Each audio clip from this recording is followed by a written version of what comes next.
He'll never read, he'll never write, he'll never communicate, and all that. It was a very important moment for me. When she said that, my hand went into a fist. I looked up and I saw the vision that I saw the night I was with Paul Bragg, standing in front of a group of people speaking properly.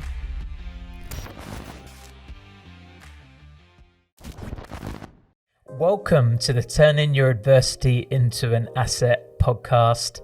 Today, as always, we've got a very special guest. Every guest is special in their own unique way, but a special guest in a lot of ways because we have Dr. John Demartini, who is a world-renowned behavioural expert and a polymath, and also someone I've actually had a personal interaction with, which you may not remember, John, because it was quite many years ago.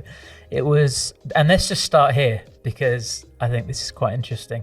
About 5 years ago, you attended Will Polston's Make It Happen event. Do you remember that one? It was in London. Yes, with Derek Robbins. Yeah, exactly. Yep. I was someone that actually asked you a question, and I actually forget. And I'm hoping that you might remember somewhere along the lines of the answer you gave me, not my specific scenario, but something you've said before maybe might trigger something. But I said to you, how do I drop down from my head to my heart? Because I felt very logical, but I didn't really feel much. It's something I still struggle with today. And you said something so profound. It was something along the lines of, there's nothing the mortal soul can't experience, the mortal soul can't love. Something along those lines. Now, does that trigger anything of something that you have read or spoken about before where you could shed some extra light on for me? Yes, I'd be glad to. I define the soul not as a typical theologian, where you have this esoteric spiritual entity that is a dualism incarnate in a physical form. I define it as the state of unconditional love, SOUL, when we're in a state of authenticity.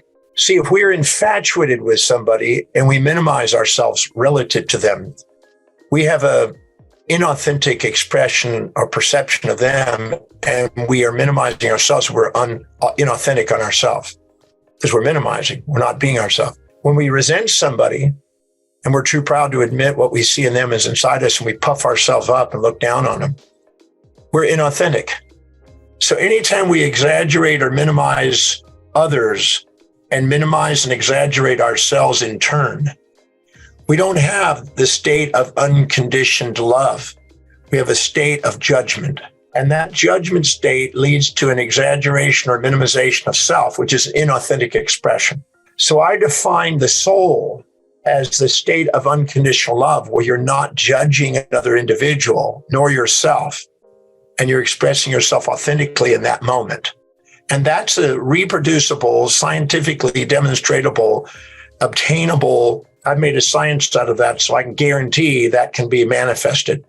And a perfectly equilibrated mind, not a judging mind, but a perfectly equilibrated mind opens the heart. So when I made the statement that there's nothing the mortal body can experience that the immortal soul can't love, what that means is that no matter what you experience in life, that experience is not what matters. It's your perception of that experience. You have control over your perceptions, decisions, and actions. That's it. Nothing else you have control over. So you can take an event, and as John Milton says, you can make a heaven out of a hell or a hell out of a heaven. You can take any event and find the upsides to it if you think it's down, or find the downsides to it if you think it's up, and bring it into equilibrium and love the event and transform it into fuel instead of something you're now infatuated or resentful to. Because anything you infatuate or resent occupies space and time in your mind and runs you. And it distracts your mind from being present. And that's not the soul. That's the inauthentic self. Wow. So there's nothing the mortal body can experience that the immortal soul can't love. That's what I was implying by that moment. Every imaginable thing that a person could go through, and I've yet to see anything a person can go through that can't be turned into thank you and love. Nothing. Wow. Well, we've started this episode on some considerable value for me as well, because that kind of kept an open loop in my mind where you said that to me and it hit me in some way, but I didn't quite understand it. And I needed a little bit extra information to be able to bring that into perspective. And also reassurance that I can fully experience love. I've had a lot of trauma in my life, so have you. We're talking about that today, if you don't mind. And it's caused me to be very shut down, to the point where actually at one point I was diagnosed with an antisocial personality disorder, which is a psychopath. So I've been told clinically I'm unable to experience emotion. So as far as facts go, and the people that I was supposed to look up to at the time or abide by their rules, I was deemed incurable and emotionless. It's something that I'm working on today, and I think probably I need to dive into a few of your courses to actually fully get the most out of what you have to offer, rather than just a podcast conversation. But yeah, I mean, that's really helped me, and that's given me some reassurance that actually, because I do flip between sometimes going, is this who I am? Am I this person that's on the emotional low end scale of the spectrum? And I've been able to harness those abilities and use it to build a successful business, because some of those traits can be beneficial in their own right. And I've turned my adversity, which was all these bad things that had happened to me, and used it and turned it into an asset, and now built a multi-million-dollar business and helped thousands of people just like yourself. So thank you for that, Dr. John Demartini. I appreciate that. So the theme of this podcast is turning adversity into an asset, like I mentioned. And what I find incredible about your story is you are a polymath, which I had to admit I had to Google because I didn't know what it means. But for everybody listening, a polymath is somebody that has multidisciplines and is very educated in a number of different subjects, which allows them to solve complex problems. Did I get that correct? That's a good summary. But he's also, like I mentioned, one of the number one behavioural experts in the world. But what I find fascinating is the origin of your story. It was very much the complete opposite, very much like me. You was deemed to have learning disabilities, as far as I was aware, and didn't learn to read and write until you were 18 years old. And now you are this genius, right? So can you tell me a bit about that? Because I find that, although I have a similar experience, although very different, of turnaround, so I get that.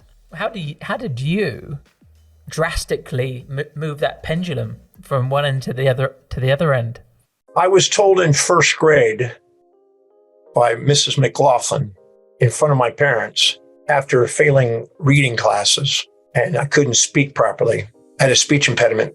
I was born with one. I had to go to a speech pathologist when I was a year and a half. I was told by my teacher, said, I'm afraid your son is never going to be able to read.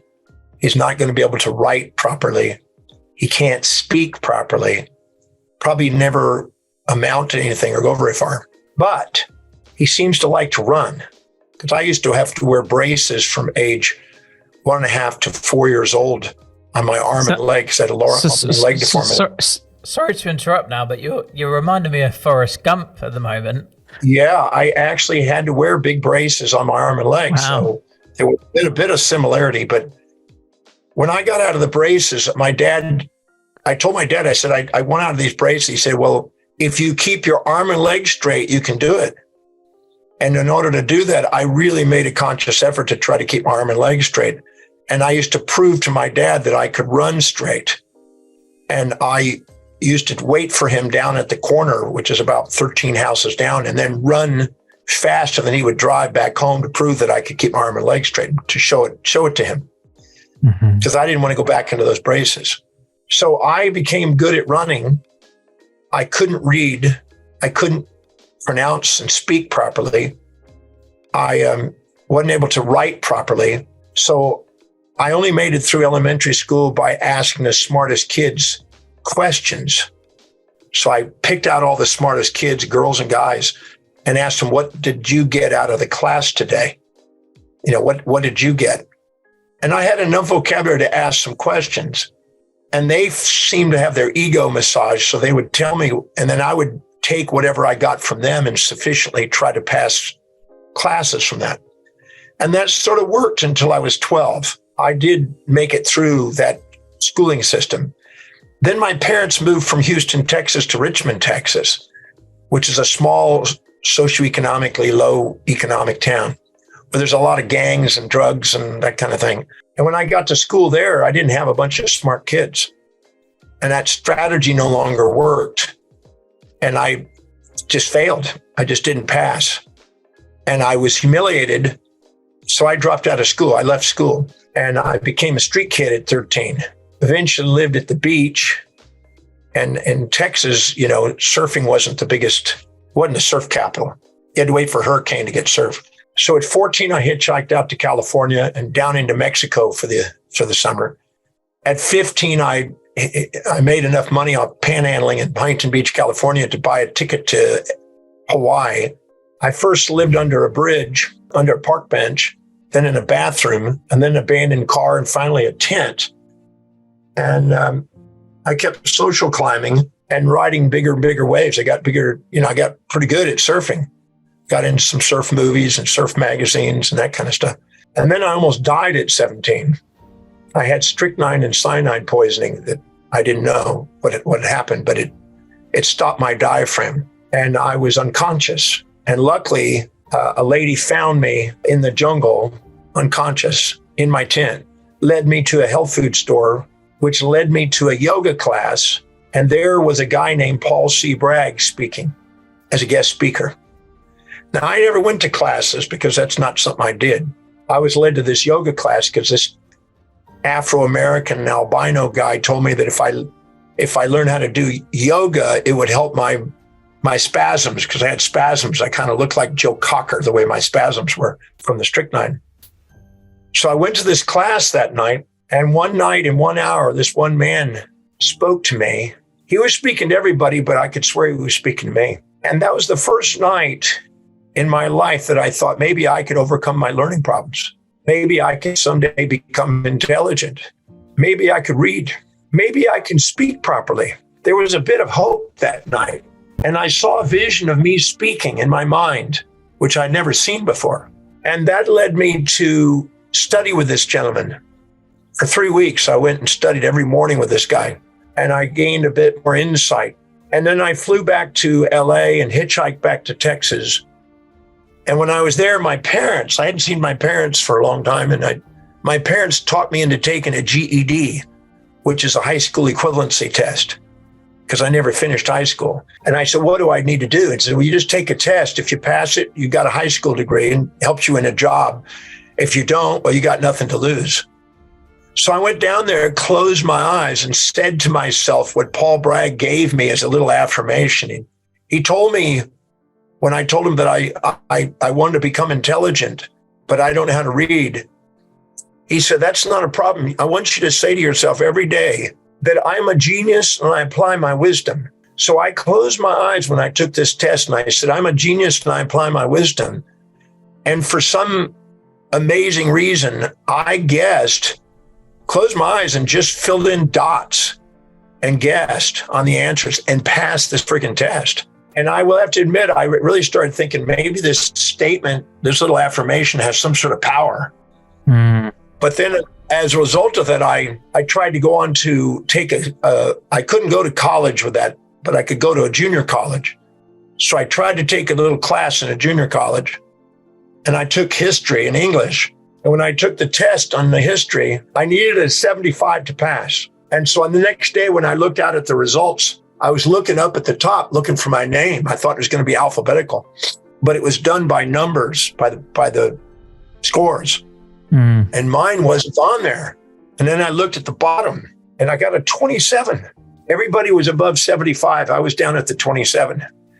Man, I was devastated. I ran out to my car. I was so humiliated. I ducked down in the car and I cried. I thought, all I could hear is my first grade teacher speaking. He'll never read, he'll never write, he'll never communicate and all that. And I finally drove home crying. I had to let him pull off on the side of the road a few times because I couldn't see. I was crying too much. And I got home and I curled up in a fetal position under this Bible stand in the sunken living room at my parents' house. And I was really having a low moment, thinking, it's an illusion that I'm going to be able to do this. It's just an illusion. I guess I'm just going to end up surfing and go back to Hawaii and somehow make it over there and live on the beaches there. My mom came home from shopping And she saw me on the floor.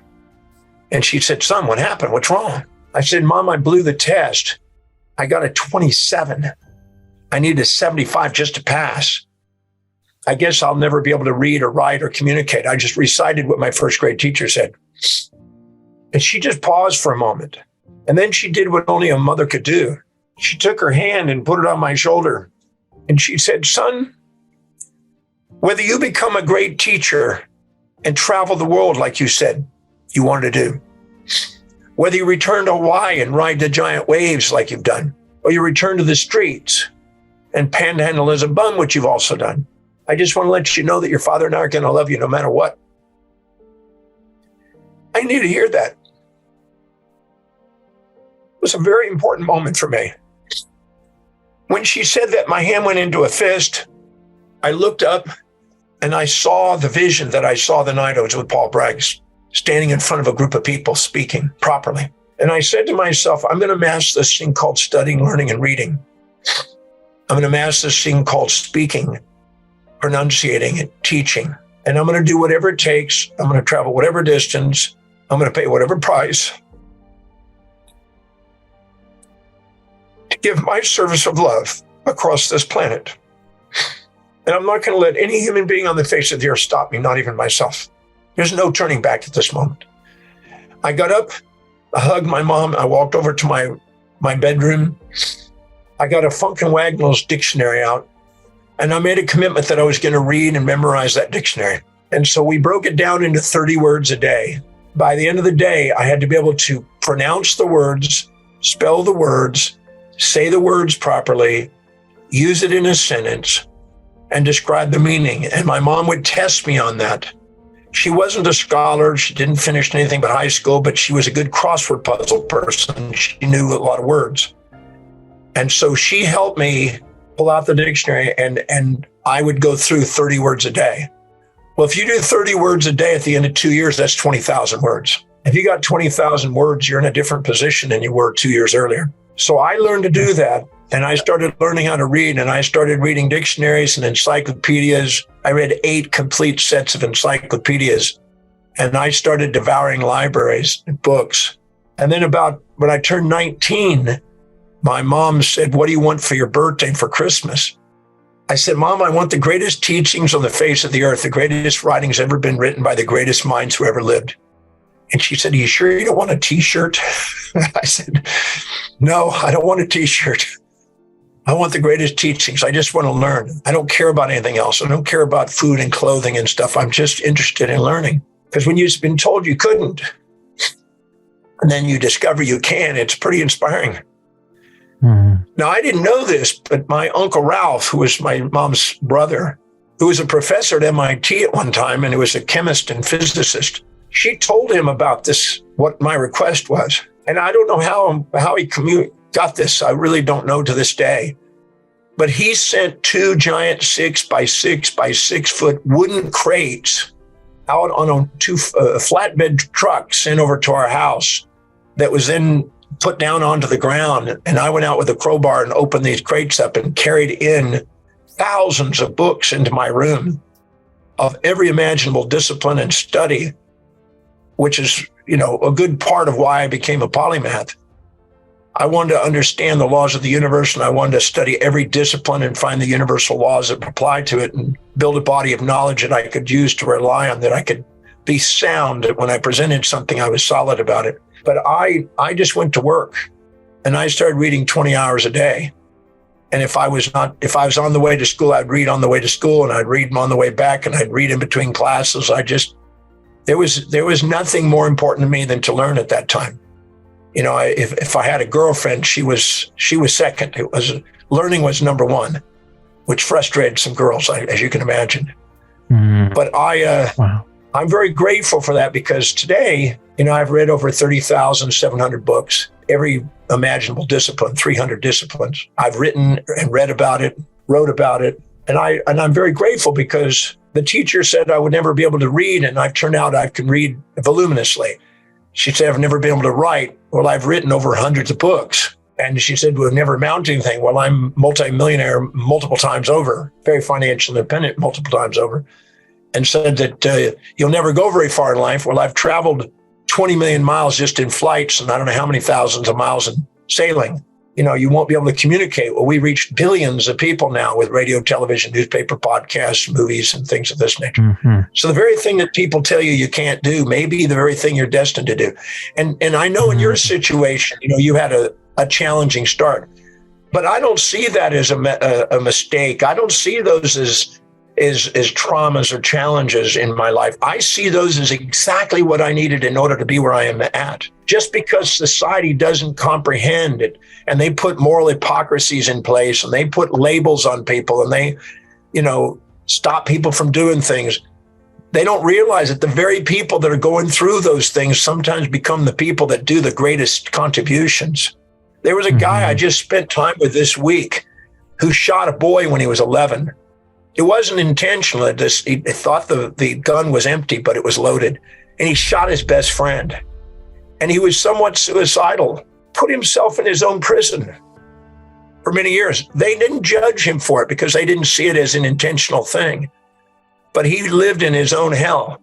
But then when all of a sudden he heard about the soccer team that was caught in Thailand in a cave underwater, and he was a diver, an experienced diver. Even though his wife was having an anniversary, an 8th-year anniversary, she bought him a ticket to go see if he could save those kids' lives. And he did. Wow. And he did that because he wanted to resolve his own incompleteness. But I told him when I was chatting with him that I said, that part of your life that you thought it was a mistake wasn't a mistake. That part of your life that you thought was a setback wasn't a setback. That was exactly what you needed to do, something extraordinary. And you were a hero today around the world and did something that was impossible. And you would not have been able to pull that off if you hadn't had the background you had. So just because people don't understand that initially, and they label you and judge you and restrict you and all kind of things, it's only because they can't see the bigger picture. They don't see the divine design, you might say, of what's actually going to emerge. So I have people that sometimes think they've made a mistake, but no matter what they've done or not done, they're worthy of love. And sometimes there's nothing the mortal body can experience that the mortal soul can't love. That's why I tell people how to love it, show them how to do it, because they beat themselves up for months or years over something that they didn't see as actually a perfection, an exact ordered state. The more down and out you've been, sometimes the more up and in you're destined to go. You can see lots of those cases and stories in history. People said to me one time, "Are you sure you want to tell people about your background?" I said, "Why would I hold back my background? It's what made me who I am." And they said, "Well, what will people think about you?" I don't care about what people think about me. That's not what matters. It's what I think about me. So, well, they may judge you. I said, when the opinions on the outside are louder than the opinions on the inside, you become a mass conscious being. But when the power of the voice and the vision on the inside is louder than the opinions on the outside, you become a master. So I'm more interested in being a master of life and seeing that no matter what's going on, there's a higher mission behind it, regardless of what other people see. So I don't know. I'm very grateful for what my path is. Dr. John Demartini, you have just done the perfect answer to what is turning your adversity into an asset, which is exactly what this podcast is for, which people don't understand. You know, they see these things that happen to them as things that have happened to them rather than things that are happening for them, you know, in a very simple sense. You do an amazing job of describing that in a much better way. But sometimes we don't know what our destiny or our fate is, or what other paths are going to come, you know, after that scenario. And it's ultimately down to us, you know, what direction we choose to take our life in and how we choose to perceive that event that actually matters. I also want to bring in another topic, and this will just fuel you, I think. Something I learned from you, which I speak about all the time, is voids create values. So and I learned that from you, if there's something that you didn't have when you were growing up, you will value that thing.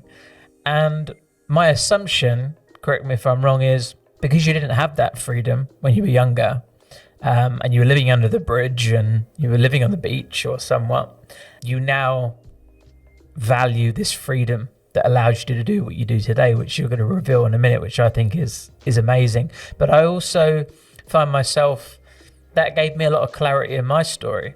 I just wanted to be loved by my dad. That was all I wanted. And I misunderstood that for a need of significance. So I went in search of significance because I didn't have that love.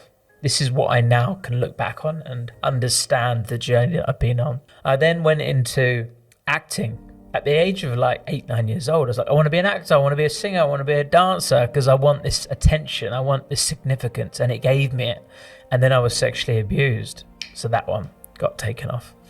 Then I fell in, cliche as it sounds, I didn't fall in with the wrong crowds. I was the bad crowd. And I started getting into criminality and fighting, and the significance and the power that I got from that met that need. But then later on in life, somehow my path turned into this direction of improving my life and helping others, to the point where I got my need met by helping other people. And it's just fascinating to think that I now help make the world a better place because my dad didn't love me very much. Or I didn't feel like he loved me very much. So I think that's something you probably identify with as well. But just wanted to share that piece. Thank you for that very small but very powerful takeaway that I've taken from your presentations before. But can you tell us where you are today physically, and also the things that you've done? Because I think it's absolutely incredible. Like, people think my story's good. I've been in 30 newspapers nationally and internationally over the last month because we had a business valuation. It's all this story about this criminal turned entrepreneur. But actually, it's nothing in comparison to your story. And especially over the time in which that you've dedicated and persevered towards that mission. So sorry for speaking for so long there. Tell me what life is like for you today. Can I address something you mentioned about voids and values first? Of course. Yeah, of course. One thing that I in the signature program that I present, the Breakthrough Experience, is that nothing's missing. Nothing's missing. It's only perceived to be missing. And there's a difference. So I had a lady who came to my Breakthrough Experience in Florida one time, and she said, well, my mother was never there for me. She abandoned me when I was a young girl. I said, great. What trait, action or inaction, did you perceive that you wanted and admired about your mom that you felt you missed when she wasn't there? I said, well, attention and affection. I said, what else? Guidance and somebody to listen to. And she made a list of these things. I said, great. Mm-hmm. Now that we've identified what you perceived was not there in your life from your mom, who emerged in your life to play that role? And she never asked that question. And she said, my aunt, my mom's sister. And who else? Well, partly my grandmother. And also who else? Well, my best friend, I used to hang out with her, and her mom used to play part of a mom's role. Mm-hmm. I said, now when your mom was gone, what was the benefit to you? Well, I became more independent. Definitely, I had to make decisions on my own, had to rely on myself. I said, do you use that in any leadership position today? She said, definitely. And what was the benefit of your aunt coming into your life and your grandmother coming into your life and your best friends coming in? Well, they provided for me a stability that I would not have had with my mom. And then she broke down into tears and she said, I just realized something my aunt said that just made sense all of a sudden for the research to my life. My aunt said the reason why your mother's not there for you is that she had bipolar condition, and she ended up leaving you in a bathtub and got sidetracked and forgot to come get you, and told me that I'm not worthy of raising my daughter. I'm afraid that I would harm her because of my condition. I don't want her to be trapped in my situation. Will you help me? And when she finally realized that her mother wasn't there for her because her mother was not stable, and that she loved her enough to make sure that she had somebody to put her in place. And then she saw the opportunities that her aunt and her grandmother offered her, and the best friend offered her, and her independence. She started breaking down into tears, and she says, I've been upset with my mother because I've had a fantasy about how she's supposed to be. And I have been comparing her to this ideal that I made up in my mind that has no basis in anything except my fantasy.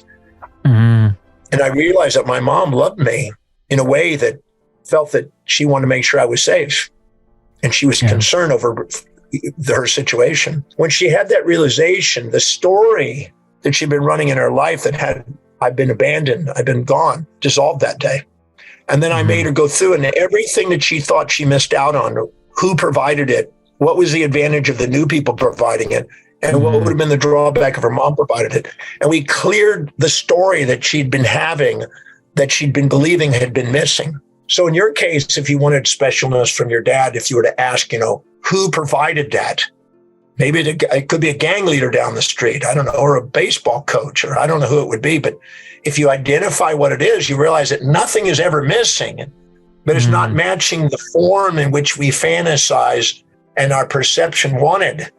And that void from that not matching that is the void that drives the values. See, the voids are, anytime we infatuate with somebody and minimize ourselves, we're too humble to admit what we see in them inside us.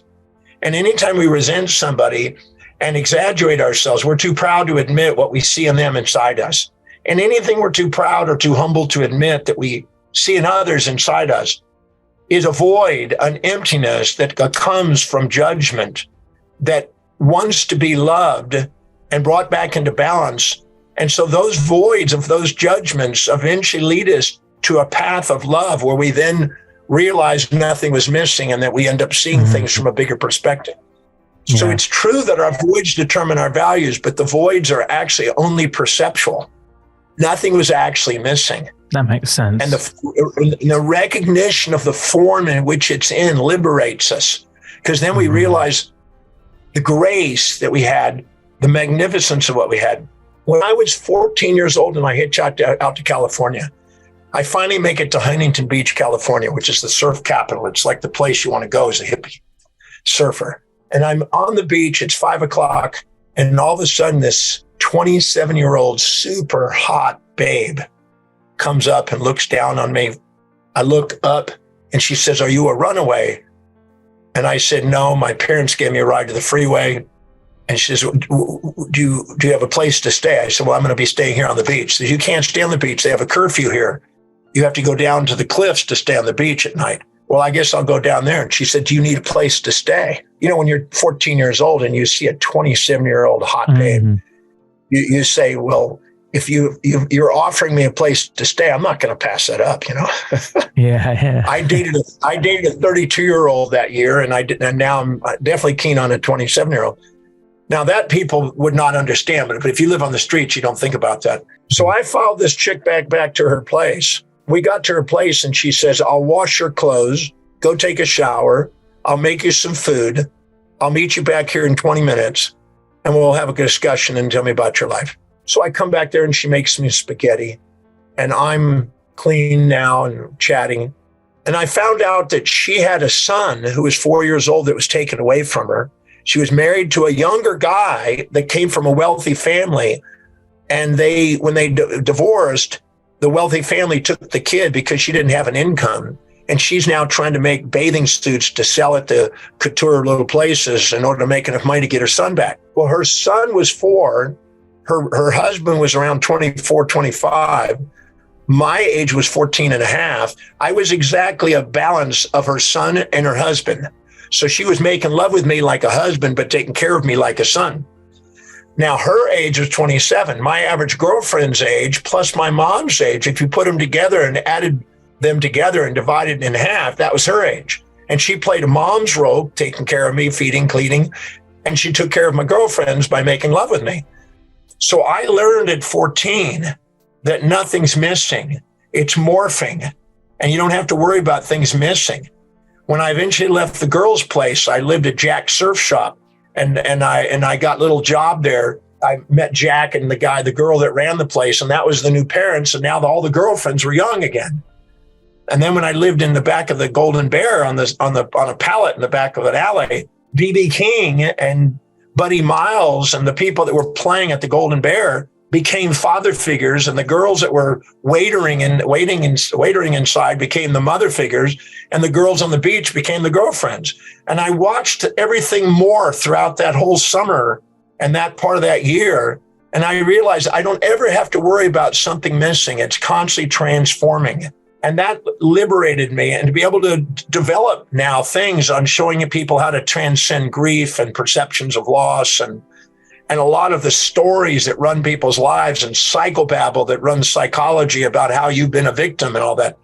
None of that is true. There's a higher order to things in people's lives, but they don't know how to ask the right question to see it.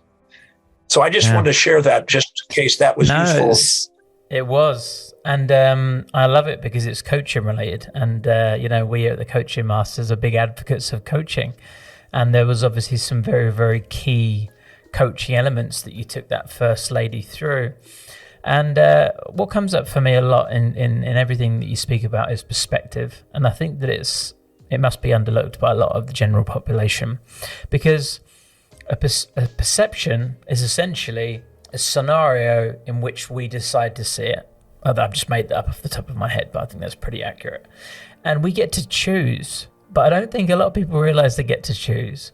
And when I was thinking about with your story there, her mum not being there for her, but then she being able to, extract the parts of her mind which brought the positive elements of her auntie and her nan and things like that. I also started to think that one stage even further than that is realizing that we can provide ourselves these values or these voids, right? So if we needed this self-love, this attention, we can give ourselves these things. We can fill those voids ourselves. So is that something you speak about as well? Well, I had a lady when I was in professional school and I was doing clinical internship. I had this rheumatoid arthritic patient come in. She was 45 years old. Her hands were nodular, deformed, and turned off to the side. I mean, she was misinflammation. And she'd been to 13 rheumatologists, and no matter what was happening, it really wasn't helping her. And it was like she was coming in to go to the next doctor to have defeat. And I told her, I said, I have no idea what I can do for you. I just don't know, because you've been to all the specialists and everything. I'm not sure I'm going to be able to offer much more. But there are probably some attitudinal components that we might want to address. And she wasn't interested in that. She was into blame, false attribution biases, blaming doctors, blaming people, blaming this. She lived with unrealistic expectations on people to be one-sided, positive, never negative, kind, never cruel, peaceful, never wrathful. Unrealistic expectations. They're supposed to live in her values and not their own. It's just a whole lot of unrealistic expectations, which lead to anger and aggression and blame and betrayal, criticism and challenge, despair and depression, desire to exit and escape, futility and frustration, grouchiness and grief, hatred and hurt, irritability and irrationality. And, I need to read a dictionary. I tell you what, I need to read a dictionary now. You've motivated me to do that, but just by doing that. But go on, carry on. So anyway, I started to do what I could do. And I really didn't have high expectations because I really didn't think I was going to help her with her attitude. And she was not really receptive to a different attitude, just bitter. Then one day she came in and she said, look, doc, I can move my hands. It's like 70 to 80% improved. Whatever you're doing is working. And in my mind, I thought, no, there's nothing to do with me. And so I sat her down. I said, what happened? I said, you're on some sort of a manic endorphin high right now. What is it? I met my soulmate. I met my man. Right. And I went, oh, God, here's a fantasy that's out of proportion, and she's on a high from an infatuation. So for about 3 weeks, she was on a high. She had 70 to 80% reduction in symptoms. It was remarkable. It really was. And then about 3.5 weeks in, she crashed, and she came in and she was the worst I'd ever seen her. And she was just bitching, the bastard, the son of a bitch, the this and that. She just had nothing good to say, and what she did is she smothered him and expected him to marry him. And she was infatuated. And, if you get infatuated, you sacrifice your identity for somebody else and feel the loss of them and all kind of things. And so he ended up jilting her. and feeling smothered by her, which I could easily see. And she was extremely depressed and angry and bitter, and just her symptoms were down. I mean, really, really inflamed now. And all of a sudden I said, sit here. And I sat right next to her. I put my arm around her. I said, this is the greatest day of your life. And she looked at me. Why could you even say such a thing? I got jilted by the man of my dreams. I said, no, he didn't come into your life to marry you. He didn't come into your life to fulfill your fantasy. He came into your life to show that you have the capacity to transform your physiology. Because if you can transform your physiology by appreciating him, what would happen if you appreciated you? Wow. If you could do the same for yourself. Now, she got it. First time in her life, she got it. She saw that she had the capacity to change her physiology. So we went on a journey over the next year of clearing all the judgments she had in her life one by one and finding out the upsides and the blessings. And this lady did a remarkable transformation. She didn't get rid of the nodules. She didn't get rid of some of the deformity, but the inflammation disappeared. The pain and inflammation was not progressive. Wow. And I'm absolutely convinced that we have the capacity. The power that made the body has the power to heal the body. And if we have the capacity to create the illness, we have the capacity to transform the illness. And 100%. She was a good example. Yeah. So it matches what you said, that sometimes people come into our life to help us learn to love ourselves. And what we say to others is for ourselves sometimes. So you're right on. I just thought I'd share that story. And I think I need to do that myself. Have you read the book called The Power of the Subconscious Mind? I know you've read 3,250 books, but have you read that one by any chance? The Power of the Subconscious Mind. I believe that came out long time ago. Yeah. And it's pretty much about that. And there's a story in there in which this lady had very swollen sinuses to the point where she couldn't breathe through her nose. And she went to every single doctor and they all told her it was impossible to cure. She had surgery after surgery after surgery, just couldn't clear it. And then she went to some kind of therapist and discovered that her father had the same condition.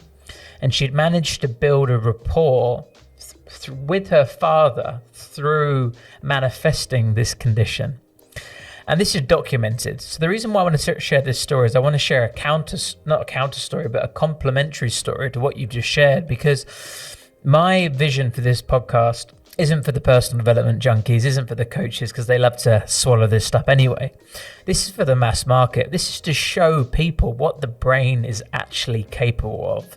And through a couple of sessions with this therapist, her sinuses cleared. And this is documented, scientifically evidence. This isn't magic we're talking about here. We're talking about how the brain can change your body. And that's incredible. And there's been story after story after, well, not story, but, case after case after case of this existing. Of course, there is counter arguments to this, and this doesn't work every time. But there is so much available to us that we can't even comprehend. You can comprehend it. I can just about comprehend it. But the everyday person dismisses this as mumbo jumbo, magic. What you're talking about, I can kind of get behind that, but that's taking it too far. But what would you say to those people, the people that think you're talking mumbo jumbo, you're taking this too far? How can we convince the population that the thing they have inside themselves is their greatest asset?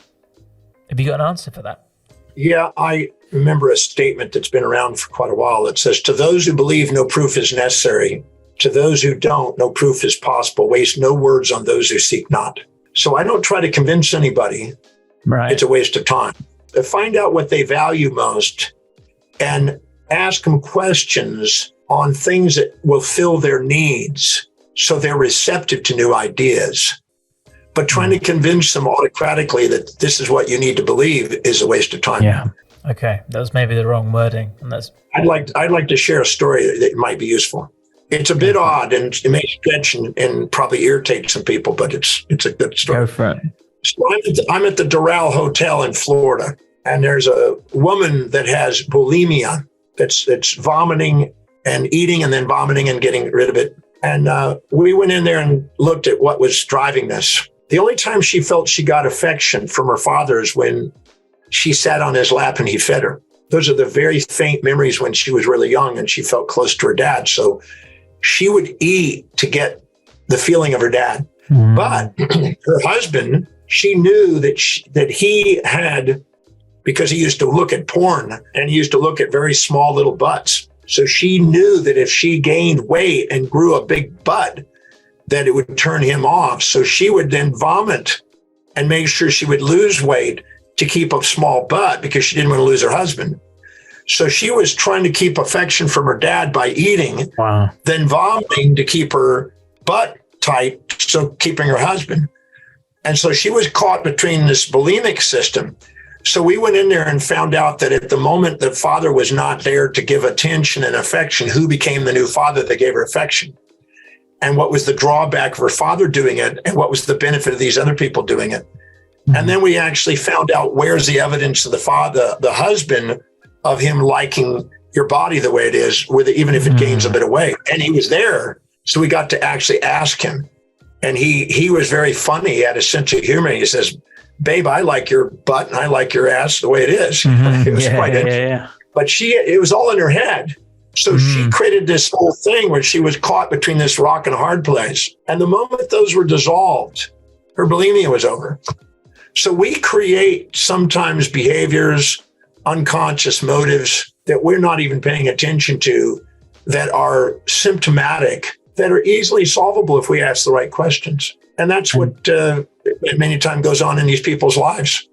There's unconscious motives. I've seen people have unconscious motives to avoid sexuality, unconscious motives to avoid work. I mean, all kinds of things create symptoms. So the psyche and the soma are inseparable. And I love that, because I've asked you to try and persuade, and you've denied that because you know that doesn't work. There's the analogy: you can take a horse to water, but you can't make it drink, kind of thing. But you can share experiences and stories that give people hope, and maybe plant a seed. And it's actually remarkable that you share that story, because I've got an almost identical one of my first clients, and she was exactly the same. Bulimic and anorexic, and she'd actually been to rehab for that for 6 months, and she couldn't be cured. She would weigh out her rice to the exact proportion, and she justified it all by being a personal trainer, but she was very unhealthily thin. I coached her, and I got to the root cause of the problem, which was that her dad left her when she was younger, and she felt this lack of control in her life. And the moment she started to control her weight, she felt like she took her power back. And she didn't realize that. It was through the conversation that transpired. And the moment that transpired, I sat in front of her and watched her eat a bowl of chips, fries. And she hadn't eaten anything like that in 10 years. So it just goes to show the power. You don't have to necessarily be the genius that you are that has spent 50 years getting to your point. It can actually be one coaching session with a guy with blonde highlights as well, to have the right conversations with the right people at the right time. And I find it remarkable, and I just hope that people listening to this really do start to believe that we're not selling snake oil. We're not, telling you that miracles occur, although that is an element that does come into play at sometimes. But the brain is just remarkable. And we don't get taught this in the Western world. I've been having conversations with my team at the Coaching Masters talking about long-term vision. Where do we really want to be going? Do we want to be training coaches forever? Or do we want to make a real difference in the world? And our ultimate vision is to create a worldwide online alternative education for the population that doesn't just teach you algebra and, your common, subjects that you may or may not ever use, but teaches critical thinking and coaching and decision-making skills and entrepreneurialism and even how to pay your tax and just all the things that we wish we had have learned that we wasn't given access to. I mean, you certainly not, me not either. And I don't think it's changed. I think the education system is still sat in the Victorian ages. There's kids sitting in front of the whiteboard, writing with a notepad and pen, the same stuff that they were taught 30, 40, 50, 60 years ago. So yeah, I'm very passionate about making a change in that space, and we're making great headway. So we're very much aligned on that one, John. But yes, please, John, as we wrap this interview up, because I know that your time is very scarce as you're a very busy man on your mission. And I must say, when I heard you speak 5 years ago, you told me the amount of seminars and things that you've done. You don't stop, do you? You're constant. You're back-to-back calls, conferences, seminars, speeches. Where are you right now? Tell us the man you are today and physically where you are, just to inspire the world and show people, as cliche as it sounds, that anything really is possible. Well, this year, I've had the opportunity to write 4 books. I've had the opportunity to do 411 podcasts so far, and I still got 3 more today. Probably 10 before this week's out. I've done 323 speeches so far, and I've got about another dozen to go. I research, I write, I teach, I full-time travel. If I'm not traveling by jet, I'm traveling by my ship. And quickly talk about that, because that one was very quickly skimmed over, but I think that's pretty profound. Tell me, are you on your ship right now? I'm on my ship right now. I'm in Muscat, Oman. We just sailed in this morning.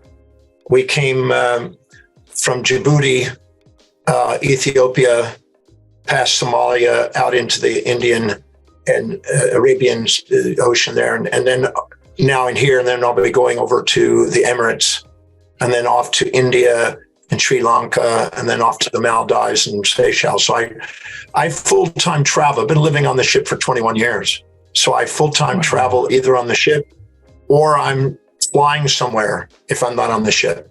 But one way or the other, I'm moving around. And you're still managing to do the podcasts and the seminars and turning up to, because I met you in the UK, and you're now, couldn't be anywhere further away from it. So you're traveling, but you're still managing to make all these events and still carry on with that mission, despite, this mission starting 50 years ago, I believe. It started 50 years ago. Yeah, it's now, I'm going on the 51st year of speaking. Yeah. And I was watching a special last night on Jane Goodall, the lady that's dealt with primates. And she does 300 speeches a year like myself and travels 300 days a year. And she defines herself as a woman on a mission. And I felt that way. I'm a man on a mission. Yeah. And I've been on a mission for 50 years. People ask me many times, how long will I do this? And I say, as long as my body is able to do it, I'll do it. And people think, well, that's odd. You don't have to do it. You're independently wealthy. Why do you do it? And I said, I didn't want to become financially independent to go and, drink and party and socialize and all that. That's not it. I wanted to be financially independent. So I worked because I loved to, not because I had to. And I wanted to do philanthropic work. So I'm a full-time researcher, writer, and teacher. That's just what I love doing. That's what I spontaneously do. Nobody ever has to motivate me to do it. I don't need reminding to do that. I just love doing those things. So put this into perspective. If you're listening on the podcast right now, I am looking at Dr. John Demartini in a suit in a very nice looking place within his ship. So this isn't some boat we're talking about. I should imagine this is something extremely impressive. You're a multimillionaire. I had here, you've written over 40 books, and you are a true testament to personal development, growth, change, progression, and a man on a mission. And I very much relate to that. I'm on a slightly different wavelength where I'm more in flip-flops, and I'm living in Bali, and I'm living out of 2 suitcases, and I might hop over to Dubai or the UK, and I am a digital nomad. I feel like I'm a new age, younger version of you that is nowhere near at your level, of course, but I relate to you very much. One final question before we sign this off. You've created a very specific curriculum in your courses that helps people find their purpose and potential. What's specifically involved in that? Because I know you've created this modern day psychology. You know, you've absorbed all this content, but you've then used it to become this polymath that has his own ideologies. Tell me a little bit more about these programs and what's in them, so that people that might want to seek that out can find you. At age 18, I was watching a movie called Kung Fu with David Carradine. It's a TV series. And he was a martial artist with a kind of a moral construct. And he had his Shaolin master that he turned to in his mind for guidance. And I thought I would like to be a master. And so I set out at age 18. 17, I had a dream to travel the world and be a teacher and learn to read and et cetera, teach. But at 18, I wanted to master my life. And I realized around age 18 that the best way to master something is to share it with other people. If you teach something, you learn it. So I decided that I wanted to master my life, the 7 areas of my life, and help people do the same. So I set out on a quest to master the brain and the consciousness and mind and anything to do with the brain and mind and consciousness. I wanted to master anything to do with business and growing business. I wanted to create original ideas that serve human beings and leave a mark on the world with ideas. I wanted to create a global business that was in every country on the face of the earth we've reached now. I wanted to have financial independence where I was multiple times passive income, so you don't have to work. I want to have a global family where I live in a big friggin' house where every country is a room in the house, and it doesn't matter where you are, you're never away from your family. So people don't live in the idea that, oh, I'm missing something or whatever. You just have a global perspective. I wanted to hang out with movers and shakers that are amazing people, which I've been blessed to do.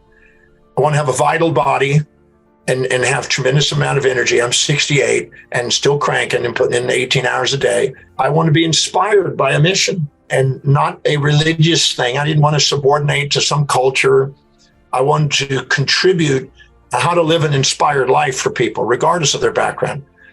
So these are the things I want to master, all those areas. So I've been on a mission on any possible information that might enhance that, to devour that and integrate that and put that together in anything that might assist people in mastery of their life. I do that. Now that led to 80 courses that I teach, and over 5,000 presentations that I've given that are individual classes. Wow. So I've been working on this for quite a while. Some of these courses are 3 weeks long, some are a week long, some are 5 days long. There's all different types. But we've got enough information to keep somebody busy 14 hours a day for 365 days a year and still go. So I'm anything to do with that. So if somebody wants to go learn about the brain, I've got a few thousand pages on the brain. I'm working on a textbook on the brain, another one now. Anything that's knowable on the brain that might help people master their life, it's there. Anything that is on health and well-being and mind-body, I put together a big textbook, 1,000-page textbook on the psychology of each condition. And so anything that might expand the potential as a human being, I put classes together for. Some of them are not popular classes. They're not rah-rah classes. They're not, here's how to feel good. It's none of that. They're educational classes. And they're in depth, some of them, because I don't want rah-rah. I'm not interested in superficial, highs. I'm interested in people mastering their life and getting engaged and really exploring how to master their achievements. Yeah, I've got different courses that I'm involved in teaching. I don't teach each course each year. Some I may skip and I'll do it every few years, but I'm upgrading and researching and refining each of these textbooks constantly. And I've written a few hundred of these textbooks.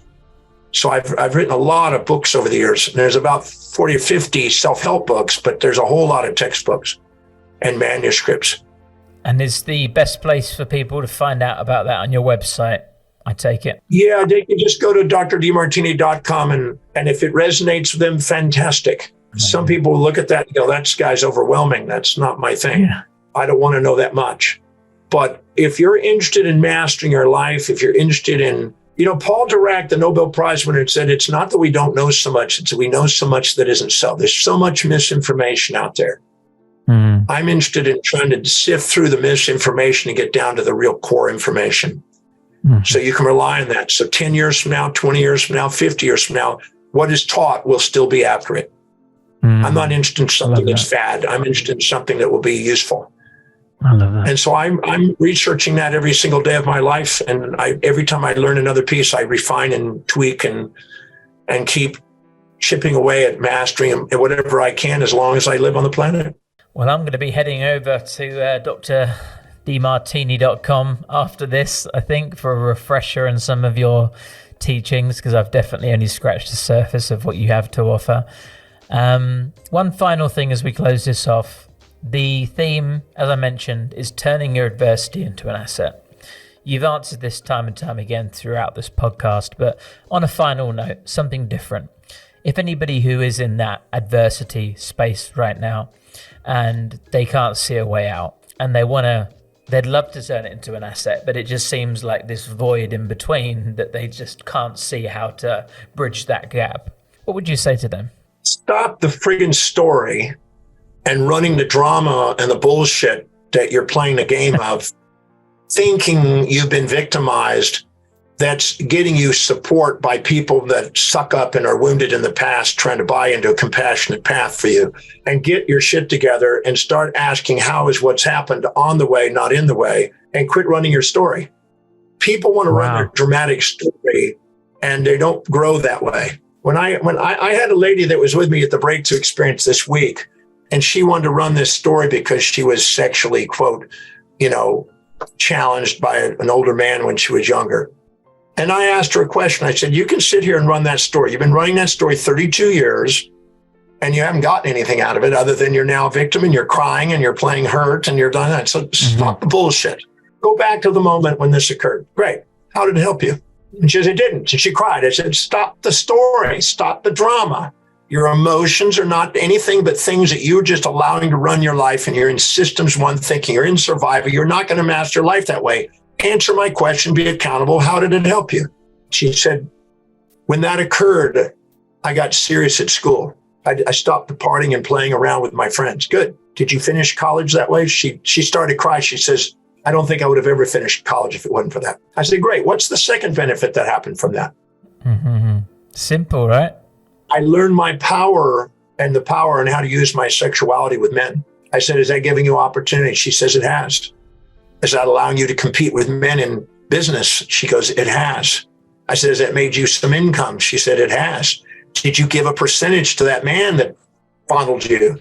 She goes, no, I never thought about that. So you've made money off this situation, but you didn't give him a cut? And she goes, no, I haven't. I said, so is that a benefit to you, what happened? She goes, yes, it is. I said, what's the next benefit? And she said, I decided to move out of the little small town that I came from, and I moved to a bigger city where there was a whole lot more opportunity. And if I hadn't had that happen, I would probably stay there. And I could see a lot of my friends ended up staying that direction. I said, okay, great. So you got to move. And what were some of the benefits that came out of that? She says, I got opportunities that I know that would never have had if it wasn't a move. I said, what's the benefit? And I made her go through there, and everybody in the room is just sitting there quiet and just watching her transform the perception. And I made her go through there, and we had 32 benefits. I stayed with her for almost an hour, 32 benefits, until she broke down in tears and she goes, I can't believe I never saw these. I said, you know why? Because you've been surrounded by victim thinking, basic psychology, animal zoology, that people are blaming people on the outside, playing victim, looking for saviors on the outside and labeling people and everything else instead of being accountable and mastering your life. And right now you're asking a new set of questions and you're seeing things on the way, not in the way. Right now, are you frightened of this man? She goes, no. I actually feel like I'd like to thank him. I said, now let's get even further. Was there a period in this when this occurred? Was your father around? She goes, no, he was not there. My mom and him were fighting and he was gone most of the time. I said, did you want a father figure in your life? Yes. Did this man represent a father figure in your life? She broke down and she said, yes. I said, did you need affection at the time? Yes. Did it cross the line and it turned into a sexuality that you weren't expecting? Yes.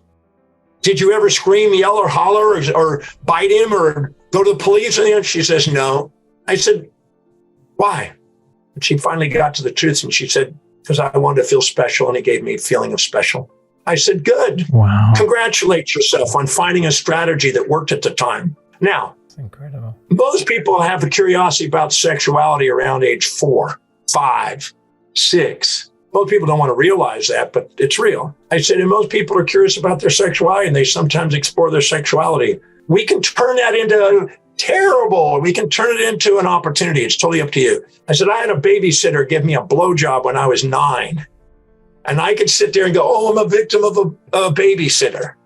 Or I could say, I wonder how that served my life and how did I use that to my advantage?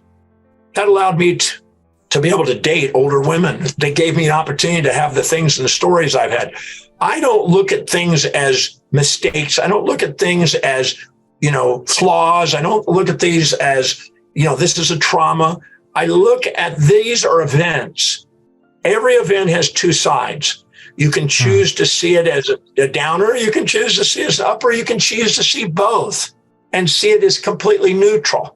If you see it as a positive thing, you're going to fear its loss. If you see it as a negative thing, you're going to fear its gain. If you see it as a neutral thing, you're going to have resilience and adaptability, and you're going to use it to take advantage of, to do something extraordinary. So I made her go through and look at this whole thing, and I said, just transcend the whole illusion and quit running a God-blessed story that's a social trap that's been blamed for God knows as far as we can trace back to Adam and Eve stories. But it hasn't changed the percentage of that going on in society, no matter what the moral structures are. Use it to your advantage. And she said, right now, I completely don't even feel upset. And I said, well, there's no reason to. You chose to see it as a devastating event and this drama because you got surrounded by people that didn't know how to see the benefit side. And you wallowed in this for God knows 32 years. And right now you're seeing it from a new perspective. And you have the resilience and adaptable potential to change your perception, change your actions, change your life at any moment, no matter what happens in your life. So don't come up with the idea of running your story and blaming things that won't empower you. As Epictetus said, first people blame other things, then they blame themselves, and then they finally become more mature and realize there's nothing to blame. There's a hidden order of what's happening, and it's there to guide us into doing something extraordinary. So I see every imaginable thing that people go through, and there's nothing that your mortal body can experience, your mortal soul can't love. What a loop. What a perfect loop. I absolutely love that. I see you in that scenario as being the vehicle of bravery that she needed to call her out on quite a controversial topic that I think a lot of people would be probably quite scared to make. Have you ever been criticized for saying such things? Yes. I'll make this very quick, John. I'm sure you have been criticized for that. Of course you have. Controversy is inevitable when you have a strong opinion, which you do. One thing I know I've said last question, but just quickly, if you could answer this one for me, because I really relate to you in the way that you think.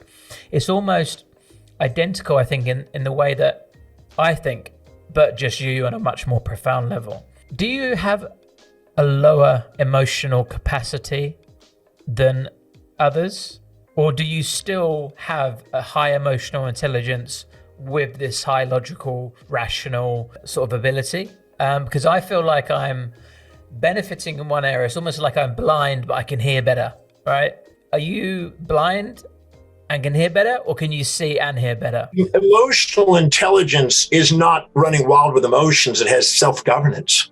Emotions are nothing more than imbalanced perspectives, ratios of perceptions that are causing you to have impulses towards or instincts away. They're amygdala-driven, valent assignments that cause emotional reactions of seek and avoid, which means you're externally driven by external circumstances because of lopsided perceptions. And the person that doesn't have governance over those emotions are going to be run wild by these emotions like an animal. So I don't let emotions run my life.